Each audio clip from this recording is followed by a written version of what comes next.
Намаскар.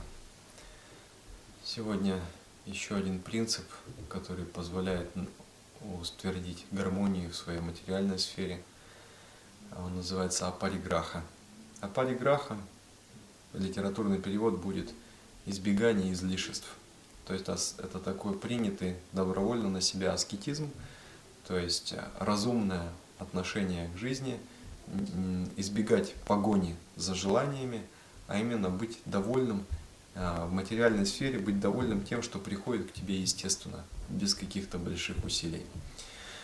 Идеология капиталистического мира состоит в том, что счастье – это больше и больше и больше и больше. На самом деле это очень большой обман, потому что люди не чувствуют себя более счастливыми, если у них есть больше. И статистика это подтверждает. Я читал тут журнальчики.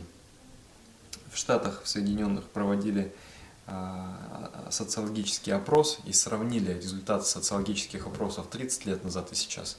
То есть объективно сейчас у людей больше материальных каких-то предметов, да, то есть компьютеры, там, холодильники больше стали, еды, там, чего-то еще, ну больше всего. Но при этом ощущение счастья, то есть 30 лет назад гораздо больше людей говорили, что они счастливы, чем сейчас. То есть это парадокс.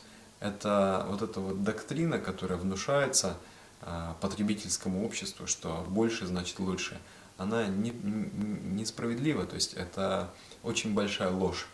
Вот. На самом деле счастье, оно возникает в простоте, то есть именно не в погоне за своими удовольствиями, а в способности наслаждаться тем, что к тебе приходит.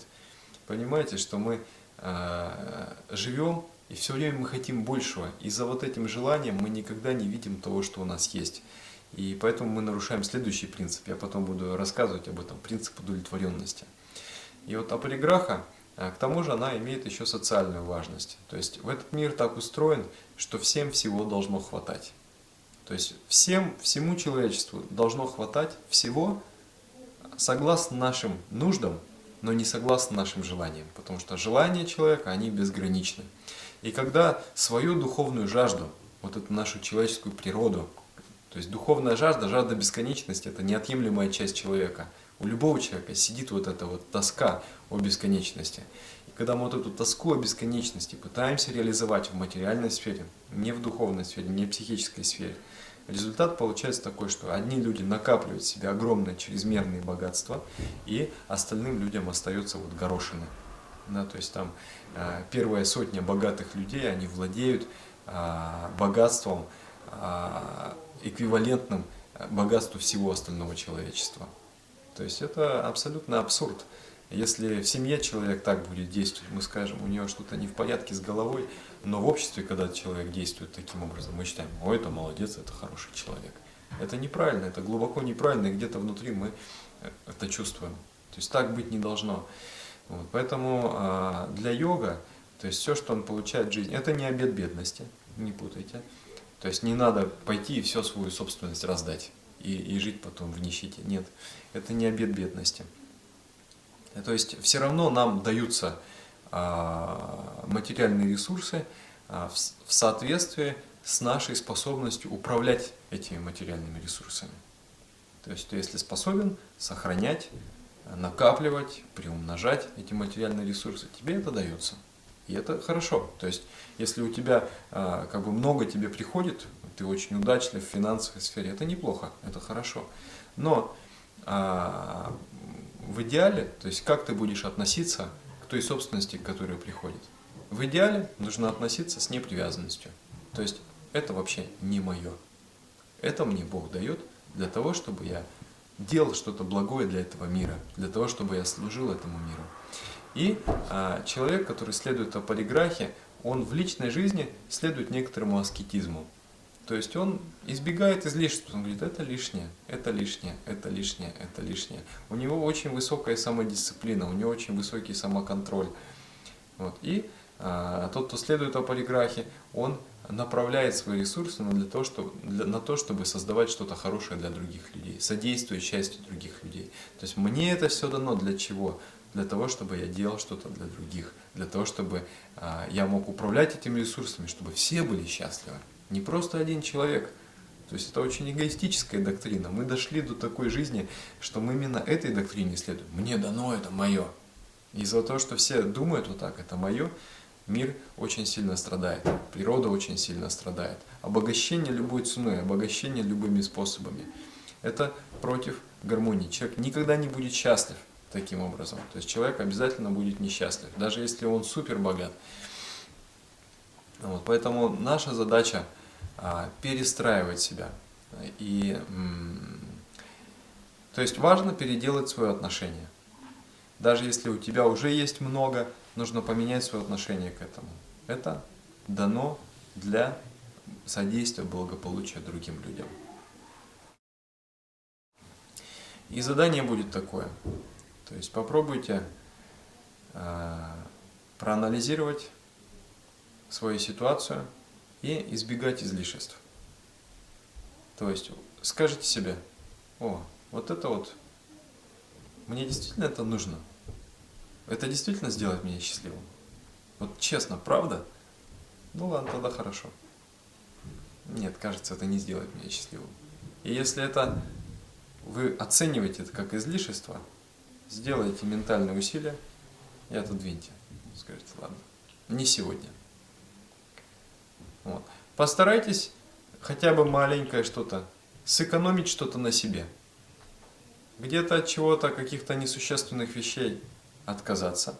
И потом то, что вы сэкономили, пожертвовать на что-то благое. Направить на какой-то проект, который действительно, по вашему мнению, приносит какую-то пользу миру. Вы испытаете огромное удовлетворение. Вы испытаете чувство вот это вот. Это здесь, в Вишудха-чакре находится. Высокое. Когда ты жертвуешь чем-то, когда ты немножко страдаешь, немножечко, но это тоже один принцип есть. Дальше, в следующих, в ниямах. Ну, ты чем-то, что-то от себя оторвал и направил это в благое русло, ты будешь чувствовать: о, как же хорошо-то.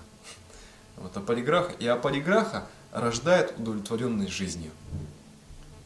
То есть, ну, тоже можете провести эксперимент, смотрите. Я, конечно, это просто мысли для размышлений, это не руководство к действию. Ну, можете проэкспериментировать. Например, 1 неделю покупайте только самую лучшую вообще пищу, более дорогую, более роскошную, и ешьте, и наслаждайтесь. И проанализируйте. К концу недели вы будете чувствовать зависимость, что: о, это не удовлетворен, здесь не удовлетворен, здесь не удовлетворен, хочется больше, еще дороже, еще круче. И попробуйте просто вот тоже неделю. Вот взять, я не знаю, ну то, что по вкусу, мне нравится, допустим, простая пища. Картошку испек, капуста квашеная, поел.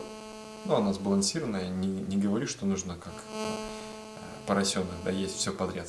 То есть должна быть эстетика в пище, она должна быть действительно сбалансированная пища, но простая. И попробуйте просто получить удовольствие в этой простоте. И вы найдете вот такая свобода, то есть простое, восторг. Никакой сложности в уме нету, есть восторг. Так просто и так здорово. На самом деле жизнь, вот то, что я дышу, то, что я двигаюсь, в этом все есть, во всем есть такой восторг. И когда мы лишаем себя этого восторга, мы думаем: нет, я сейчас несчастлив, потому что мне то нужно, и то нужно, и то нужно, тогда я буду счастлив. Это на самом деле, как сказать, подрывная деятельность внутри своей души. Попробуйте стремиться к вот этой простоте и отказываться от излишеств. И хотя бы маленькую какую-то вещь попробуйте направить на что-то благое, сделать доброе дело, оторвать от себя лишнее, не то, что вот действительно вам нужно. То есть апариграха значит иметь то, что вам нужно, и не иметь того, что вам не нужно. То есть внутреннее чувство собственности ты убираешь. Нет. Вот это мне дано было для того, чтобы я помогал. Вот. Ну и я, конечно, представляю, какую я сейчас говорю ересь с точки зрения неолиберализма и капитализма. Вот. Но я не боюсь, что меня закидает яйцами. Ничего, потому что я в этом убежден 100%. Я знаю, я пережил это на своем опыте очень сильно. И я счастлив вот этой вот простотой. И это восстанавливает. То есть там, где были нарушены, то есть там, где была создана дисгармония, эти узлы развязываются, и человек начинает, он встраивается в систему гармонии. То есть я говорил уже, когда я говорил про астею, что ты получаешь то, что тебе нужно. Мир заботится о тебе. Ты не получаешь, может быть, то, что ты хочешь, но это тебе и не нужно. Потому что на самом деле то, что ты хочешь, оно просто лишает тебя этого момента, но ты точно получаешь то, что тебе нужно. Сейчас вот меня друг говорит, да-да, я вот, мол, вроде исследую и не могу понять. То есть, ну и он к тому, что у него не так много денег. Я говорю, ну смотри, у тебя это есть? Он, ну да, говорит, есть. Ты вот хотел что-то делать, тебе эти инструменты пришли? Ну да.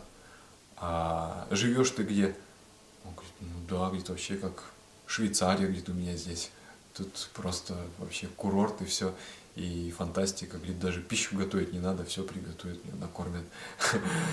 И я говорю, ну вот видишь, то есть потребности, то есть то, что нужно для твоего счастья, оно всегда будет тебе дано. Но то, что ты думаешь, сделает тебя счастливым, не обязательно. Поэтому, если есть вот это вдохновение, чтобы не я реализовывал свою модель счастья, а именно Вселенная позаботилась о мне и дала мне мне именно то, что мне нужно. Я не знаю о том, что мне нужно. Я не знаю. Я не имею представления, откуда я знаю, что мне нужно. Но если ты доверяешься, пусть Вселенная сделает все вот как надо, приготовит там все специи и соли, как надо положит. И я буду просто наслаждаться тем, что мне дается. Вы найдете, что Вселенная еще лучше знает, чем вы сами знаете, как себя сделать счастливым. Вот. Но чтобы это начало работать, нужно встроиться в эту гармонию. И от принципа полиграфии это один из этих ключевых принципов гармонии. Все, практикуйте, всего доброго.